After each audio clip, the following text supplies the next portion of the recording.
বাংলাদেশে বিনোদনের শেষ নাই।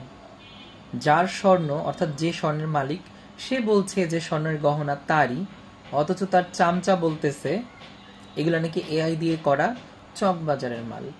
চিন্তা করে দেখেন একবার, ওয়েন চামচামি ইজ অ্যাট ইটস পিক, তখন এ ধরনের কথাবার্তা আসলে বলা সম্ভব।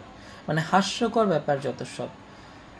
আমি বুঝে পাই না এ ধরনের চামচারা এখন পর্যন্ত বাংলাদেশে মুক্তভাবে কিভাবে ঘুরে বেড়ায়, যারা কিনা অন্যায়কে দুর্নীতিকে সাপোর্ট করে এবং সেগুলোর সপক্ষে সাফাই পর্যন্ত গায়।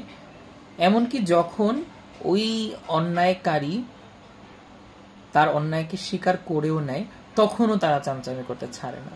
মানে সরি এই শব্দটা ইউজ করার জন্য, কিন্তু দেখেন কি ধরনের মেন্টালিটির মানুষেরা। মানে হাস্যকর ব্যাপার স্যাপার যত সব। ভাই স্টেটমেন্ট দেওয়ার আগে আগে একটু দেখ, বোঝ, শোন যে আশেপাশে কি হচ্ছে, যার জিনিস সে কি বলে, তারপরে না চামচামিটা কর।